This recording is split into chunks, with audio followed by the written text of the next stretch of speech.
Hola, buenos días a todos. ¿Se me oye? Sí. Primero quiero haceros una pregunta. ¿A quién de vosotros les encanta el sol? Que levante la mano. ¿Solo? ¿A vosotros nos encanta, nos gusta? A ver, el sol nos da la vida. El sol nos hace crecer las plantas. Sin el sol no estaríamos aquí. Y disfrutar de un día de sol en la playa también es agradable. Y además de todo eso, el sol nos da energía. El sol es nuestro gran amigo, es el astro rey, y le llamaron bien llamándole astro rey. Ahora, en la producción de energía nos puede producir calor, puede producir electricidad en grandes parques. Y ahora estamos hablando de electricidad en autoconsumo, aquello tan maravilloso de dar un segundo uso a las cubiertas de nuestros edificios, de todos nuestros edificios, para producir electricidad y consumirla nosotros mismos, o si no nosotros mismos lo va a consumir nuestro vecino. Es decir, vamos a producir donde estamos consumiendo. Esto, con respecto a las grandes centrales, ya sean térmicas, nucleares, tiene una serie de ventajas importantes que podemos pensar. Ya no hace falta tener muchísimo dinero para invertir en generación de electricidad. Cualquiera con un pequeño capital se democratiza mucho lo que es la generación eléctrica. Por otro lado, como ha dicho mi compañero, se eliminan muchas las pérdidas del sistema. Las pérdidas del sistema se reducen mucho con la generación distribuida. Conseguimos, a la larga, se puede conseguir con bastante generación distribuida un abaratamiento de nuestras redes y también del mantenimiento de las mismas. Y una tercera ventaja, que es para mí posiblemente la más importante, es que reducimos la dependencia de las fuentes fósiles. Que las fuentes fósiles, ¿de dónde vienen? Normalmente vienen de países que distan mucho de respetar los derechos humanos, que se provocan guerras, como ahora mismo estamos viendo en Siria o en Libia, por los recursos principalmente. Entonces, tenemos que pensar en todos estos tipos de factores para ver que es una oportunidad muy grande que no podemos dejar escapar esa distribución distribuida a base de fuentes renovables que tenemos en todos los sitios, como la energía solar. Bueno, vamos aparte de esta introducción, aquí vamos a hablar de soluciones en viviendas y bombeo solar. ¿Queréis que hablemos primero de viviendas? Pues bueno, os enseño primero una foto de una instalación que está puesta en la Vega Baja, en Alicante. Yo vengo de Alicante. Y allí, pues, bueno, como aquí también nos preguntarán, mucha gente cuando hablas de que trabajas en el mundo solar, preguntan, ¿y en casa me lo puedo poner? ¿En casa la podemos utilizar? La respuesta siempre es sí, pero que en las casas tenemos un pequeño problema para el suministro para un autoconsumo con energía solar. El problema es que normalmente en casa no estamos durante las horas de sol, estamos trabajando, estamos fuera durante las horas de sol. Y en cambio el solar produce durante las horas que no estamos en casa. Como se ve en el gráfico, la demanda de una vivienda es la línea verde y la producción del solar en la línea roja. Pues para poder aprovechar del todo la energía solar, tenemos que conseguir que la demanda se ajuste a lo que es la producción fotovoltaica. Con todo esto del borrador, antes de entrar un poquito más en esto, con todo esto del borrador fotovoltaico, en España llevamos 4 años de mucho miedo, sobre todo los 3 últimos, de mucho miedo, de mucho parón en el sector, porque no se atrevía con el peaje al sol o con la incertidumbre a realizar su instalación fotovoltaica. Pero yo os he dicho que vengo de Alicante. En Alicante tenemos en la costa una serie de personas que están encantados con el sol y que ven esto como algo necesario en sus viviendas. ¿Quién son esta gente? Los extranjeros. En Alicante tenemos unas colonias grandes de noruegos, de alemanes, de ingleses, que por ejemplo, esa vivienda que os he enseñado antes es de un inglés. Ellos están apostando por la energía solar porque vienen de sus países donde no tienen sol, como ha dicho también el compañero, que en Inglaterra no hay ningún... Ahí tienen menos de la mitad de sol que tenemos aquí, en esta zona del Mediterráneo, y piensan que es una oportunidad fundamental utilizar el sol para producir electricidad, por temas medioambientales, pero también por temas económicos. Pero ¿qué pasa con esta gente? Esta gente, normalmente, ya sea por el tema de idiomas o por sus costumbres, suelen confiar en instaladores de su nacionalidad. En Alicante tenemos instaladores que son de sus propias nacionalidades también viviendo, aparte de la gente que viene a vivir cuando se jubila o por vacaciones, también hay gente que viene a trabajar aquí y trabaja normalmente en su círculo. Esta gente son instalaciones que normalmente están plenamente capacitados. Es otra instalación en Villajoyosa, abajo al sur del Benidorm. Están plenamente capacitados, pero no tienen la autorización, no son instaladores autorizados aquí en España. Y entonces ya contactan con nosotros para terminar de legalizar las instalaciones en muchas ocasiones. Cuando llegamos allí, ellos no siguen la normativa española muchas veces, ellos siguen su sentido común y la normativa con la que han aprendido a hacer instalaciones. Y sí que ponen protecciones, aquí se ve que sí que tienen automáticos a la salida de los inversores, ponen protecciones buenas, a veces hay que tocar muchas cosas, a veces menos, pero normalmente siempre hay que tocar algo. Pero hay veces que incluso compran los materiales en sus países por desconfianza o no sé exactamente por qué, y hacen instalaciones como estas, que no sé si veréis a la derecha del inversor un interruptor de corte manual que por supuesto no cumple ningún tipo de normativa. Entonces toca trabajar mucho más y también tienes un contador ya puesto, un contador puesto ahí que tampoco va a cumplir con la normativa del Real Decreto 900. Para cumplir el Real Decreto 900 tenemos que poner un contador de la producción fotovoltaica de autoconsumo junto al equipo de medida, al punto frontera del consumo. Entonces eso encarece las instalaciones y no cuadra en la mayoría de estos instaladores, porque esos instaladores, el esquema que utilizan para conectar habitualmente es este de aquí, que conectan desde el inversor al cuadro general directamente, con su protección adecuada, porque es la manera más lógica de conectarlo. Es como se han hecho la mayoría de instalaciones fotovoltaicas de autoconsumo, que yo, por lo menos la que yo he visto, la que yo he trabajado tanto en modelos industriales como en residencial. Lo que hemos puesto es conectar en el cuadro eléctrico, porque muchas veces, como os ha dicho aquí anteriormente, conectar en el punto frontera puede haber bastantes metros, puede necesitar tener que hacer una zanja abriendo hormigón, o puedes tener un cierto tipo de problemas. Entonces habitualmente están puestos así. Esta instalación por supuesto no cumple el mismo Real Decreto 900 de 2015. Tendremos que adaptarlas y para que funcione bien en las viviendas, como ahora mismo también un consumidor no puede, si vierte la energía a red no recibe ninguna compensación, pues tenemos que hacer la gestión de la demanda.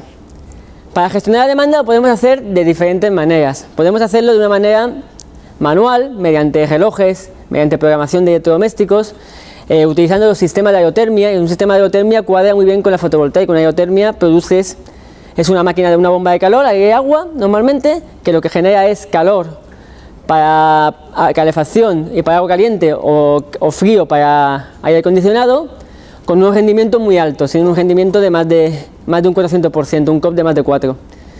Estas máquinas cuadran muy bien para funcionarlo a la vez con fotovoltaica, entonces se puede utilizar bastante para esta aplicación. O puedes utilizar, además de hacerlo manual, de tú pensar cuándo consumes y poner en marcha sus equipos, puedes hacerlo mediante sistemas de gestión de la demanda, como SMA, perdona que hable de la competencia. SMA tiene su Home Manager, su Sunny Home Manager, que lo que hace es gestionar la demanda para que funcione cuando hay sol. O Circutor, que sí que sé que tenéis vosotros acuerdo con Circutor, que aquí sí que estáis. Tiene el CDP, en este caso el G, que es el de gestión de la demanda. También tiene el 0 para evitar vertido a red. Estos aparatos evitan el vertido a red y gestionan que funcionen las cargas cuando hay sol. También hay otras marcas como SolarLock o otros sistemas que lo que hacen es desvían cuando hay electricidad, las utilizan a lo mejor para calentar resistencia, para utilizar resistencia, para calentar agua. Tiene diferentes posibilidades para gestionar la demanda. Con esta gestión de la demanda, una instalación fotovoltaica en una vivienda puede llegar a ser rentable, siempre y cuando se consuma toda la electricidad que se produce. Utilizando, esta es una estimación, con una estimación del precio de la electricidad por mes, pensando que lo consumimos todos. Una estimación básica. El precio real no es el precio del kilovatio hora, es el precio del kilovatio hora más el impuesto eléctrico más el IVA, porque estamos hablando de viviendas. Y el precio de la fotovoltaica es teniendo en cuenta la financiación que he puesto adelante, es una instalación de 2 kilovatios, pensado aquí en Castellón. Tenemos 2.500 euros de coste porque los precios están bajando mucho últimamente. En el mercado están llegando a hacer instalaciones de autoconsumo por menos de 1 euro. Con un tipo de interés de un 4%. Entonces he calculado el precio fotovoltaico del primer año dividiendo los gastos del préstamo más el mantenimiento y el seguro entre los kilovatios que produces al año. Tenemos unos precios que nos sale a 11 céntimos. Con esto tenemos que durante los primeros 10 años que estamos pagando el préstamo, a partir del 10º año ya el ahorro es mayor, ya tenemos un ahorro real importante. Aquí no tenemos peaje de respaldo, como hemos dicho, porque la mayoría de viviendas tienen contratadas menos de 10 kilovatios. Es importante este punto. Y los 10 kilovatios para lo que estás exento del peaje de energía es 10 kilovatios de potencia contratada en el consumo, no 10 kilovatios de potencia instalada en la fotovoltaica. Si tenemos contratado una instalación trifásica, ya en algunas viviendas tenemos trifásica de 12 kilovatios, ya no está exento de este peaje en el término de energía. Entonces, por tanto, aquí tenemos el ahorro que tenemos con la fotovoltaica en este caso. No sé si me he equivocado en algo, pero bueno, que sí que se nos sale más barato que consumiendo de la red. Y cuando pasan los 10 primeros años, pues el ahorro es bastante mayor. Ya tenemos un ahorro de 63% teniendo en cuenta que pueda subir un 2,5% cada año la electricidad. Ese es el cálculo que se ha hecho para hacer esta variable.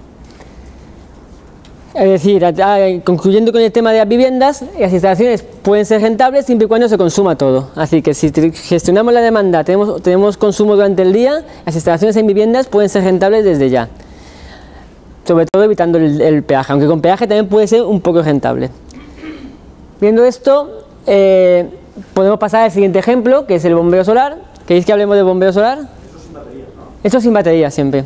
Con baterías, por supuesto, tú puedes gestionar la demanda. Una cosa importante de los equipos de gestión de demanda es que encareces el equipo. Puedes pensar qué puede encarecer más, si instalar una batería de respaldo para eso o utilizar la gestión de demanda. Los sistemas de gestión de demanda pueden hacer que esos números ya no salgan, estos números sin gestión de demanda. Porque un equipo de gestión de demanda, pues como mínimo 500 euros te va a costar. Habría que ver si las baterías te salen rentables, lo que pasa es que las baterías son más caras en este caso. Hablemos de bombeo solar. Esa es una instalación que hemos hecho en Salamanca, en Cantalapiedra, para riego de cereales. El riego con energía solar se realiza de la siguiente manera. Nosotros tenemos paneles solares que producen electricidad y esos paneles solares alimentan directamente sin baterías, alimentan a los equipos de bombeo mediante la electrónica necesaria y sacan el agua durante el día de unos sondeos y las almacenan en unos depósitos que estén en la superficie a cierta altura para poder regar por gravedad o mediante una pequeña bomba de trasiego por las noches. Normalmente se riega por la noche para evitar que se seque la tierra y poder tener mayor productividad en el regadío. Estos sistemas de riego y los grupos de bombeo tradicionalmente han funcionado mediante arrancadores. Las bombas necesitas arrancarlas de alguna manera, se arrancan con arrancadores estrellas triángulo o mediante arrancadores suaves, pero últimamente y con el fin de ahorrar energía, muchos de estos equipos de bombeo tengan o no tengan energía solar, se están instalando variadores de frecuencia, que los variadores de frecuencia consiguen arranques más suaves y ahorro energético de más de un 20% del consumo que con arrancadores estrella triángulo convencionales. Estos variadores de frecuencia es importante, son este equipo de aquí. Esto es un variador de frecuencia de Power Electronics. Son muy importantes porque, por lo que vemos, tienes una entrada de corriente alterna, que esta corriente alterna la rectifica en corriente continua, y la corriente continua rectificada, es decir, utiliza la corriente continua para sincronizarse con la bomba y conseguir que el arranque sea suave y que el funcionamiento de la bomba sea en el punto indicado para conseguir un ahorro energético. Pues ahí es donde tenemos el kit de la cuestión, que la fotovoltaica se puede conectar directamente a la entrada de corriente continua que suelen tener todos los variadores. Este es un variador convencional, es un S500 de Power Electronics, que es el que os he mostrado en el diapositiva anterior, es este mismo. Pero ya existen marcas como tanto Power Electronics como Omron, como otras marcas que ya están adaptando sus equipos directamente para energía solar, sin tener que tener algún programador externo ni nada, con las protecciones suficientes para que nunca pase la energía alterna de vuelta a la fotovoltaica. Como es este de aquí, que es el Power Electronics SD700 SP, que como veis en la parte de arriba tienes un kit que ya te protege la energía solar fotovoltaica y te puede hacer gestionar el equipo. Bueno, viendo que se conectamos a este tipo de variadores de frecuencia, la pregunta es, ¿el bombeo solar quiero una pregunta rápida? Que levante la mano quien piensa que el bombeo solar está dentro de la aplicación del Real Decreto 900/2015. ¿Y que está fuera de la aplicación? Vale. La respuesta no es fácil, no es fácil. Os he puesto una pequeña trampa. Realmente depende de cómo esté conectada la instalación, pero el punto 2 del ámbito de aplicación del Real Decreto te dice que los grupos de generación utilizados exclusivamente en caso de interrupción de alimentación de energía eléctrica de la red no es de aplicación este Real Decreto. En nuestro caso, por ejemplo, en la instalación a la que después os enseñaré el esquema que hicimos, seguimos este esquema, este diagrama de bloques. ¿Qué significa? Que tenemos dos contactores de deslastre, dos contactores, que cuando esté uno cerrado está el otro abierto. O utilizas la red o utilizas el campo fotovoltaico. Exactamente igual que un grupo de electrógeno, como dice el Real Decreto, el artículo 100 del Real Decreto 1955. Funciona exactamente igual. Por lo tanto, nunca funcionan a la vez la fotovoltaica y la red. Tenemos sistemas independizados. En este caso, no es de aplicación una instalación Real Decreto 900.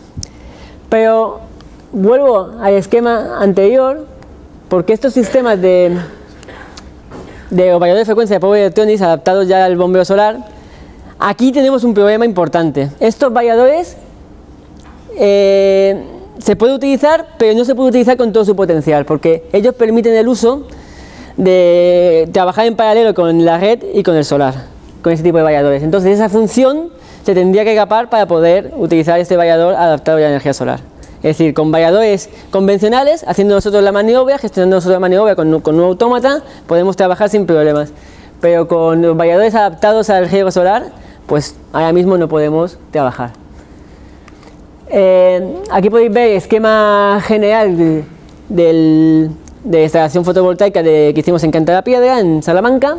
Es una instalación que funciona solo de abril a septiembre, porque es cereal, y la temporada de riego del cereal es de abril a septiembre, durante las épocas más calurosas allí en Castilla. Pues se ve que tiene su protección como cualquier instalación fotovoltaica de conexión a red.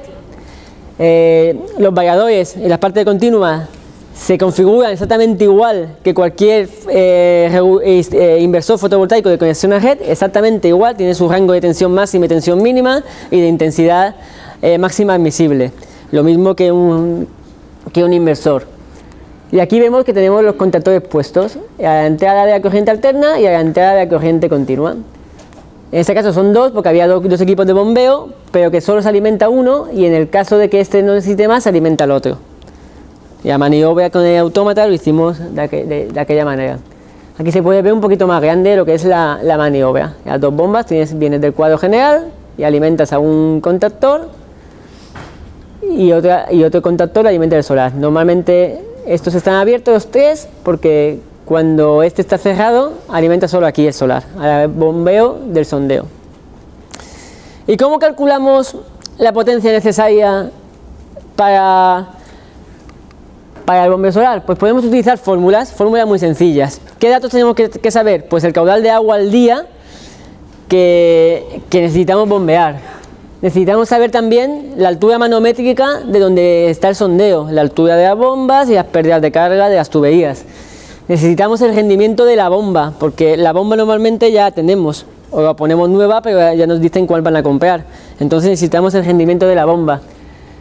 Con eso calculamos la energía necesaria para el caudal. Y una vez tenemos la energía necesaria, sabiendo dónde estamos, vamos a PVGIS o a donde sea, cogemos los datos de radiación del mes más desfavorable y ponemos un porcentaje de rendimiento, un performance ratio, que ese performance ratio no es exactamente igual que una instalación conectada a la red, es algo mayor, porque como no tiene ese equipo de electrónica ni el vertido a red, es algo mayor, y sacamos la potencia fotovoltaica. O podemos hacerlo de una manera mucho más práctica. Simplemente calculamos el caudal horario durante las horas de sol y nos vamos a la tabla de las características del grupo de bombeo. En la tabla de características tenemos el caudal aquí abajo, o en el otro lado será arriba, y tenemos por aquí diferentes variables. Primero la potencia y la altura manométrica. Dependiendo de la altura, pues sacamos la potencia que necesitamos para alimentar esta bomba. Y sabiendo la potencia, también utilizando el PVGIS, podemos conseguir una curva de radiación horaria y estudiar qué potencia necesitamos para conseguir el caudal que necesitamos. En el proyecto de Cantabria hicimos dos estudios de si poner 100 o si poner 140 kilovatios para conseguir los objetivos. Entonces por eso tiene estas dos curvas de comparación. Y la rentabilidad de estos sistemas en el mundo agropecuario, en el mundo agrario en general, tienen muchas ayudas de las administraciones de todos los niveles, tanto a nivel autonómico como a nivel estatal, como sobre todo a nivel europeo. Lo que han hablado antes de los fondos FEDER es unas ayudas que podemos tener en estos sistemas. Sin contar esto, esos sistemas ya son de por sí con un renting normal y corriente que puedan tener cualquier tipo de empresa en este sector, son eficientes económicamente. En esta instalación justo de la Piedra ahorrábamos, y se instaló al principio 100 kilovatios durante la temporada, durante el año pasado, se hizo en este 2015, y se ahorraba 7.800 euros al año. En cambio, el dinero que costaba la instalación mientras tenía el renting, lo mismo que estamos hablando, mientras ha tenido el renting, contando un renting al 2,5% y descontando la deducción fiscal de impuestos de sociedades, lo que es la cuota real terminaba siendo 6.800, es decir, que pagamos menos por la fotovoltaica que lo que estamos ahorrando. Bien, pues con esto quiero concluir como que la energía solar fotovoltaica, este Real Decreto 900 nos ha puesto unas bases, nos ha regulado, nos ha dado una oportunidad de empezar, que peor no puede ser, porque ya se ha llegado a un nivel y ahora mismo todos los cambios que van a ser para mejor. Y que tenemos la oportunidad nosotros mismos de empezar a trabajar en ese sector. Así que, la última pregunta ya para acabar. Primero agradecer a Héctor, sobre todo, y a la Fundación F2E y a todos los ponentes anteriores por todas las grandes ponencias que habéis hecho. Y antes de preguntar, ¿quién de vosotros va a trabajar el año que viene, el 2016, en instalaciones fotovoltaicas de autoconsumo? Yo también. Gracias.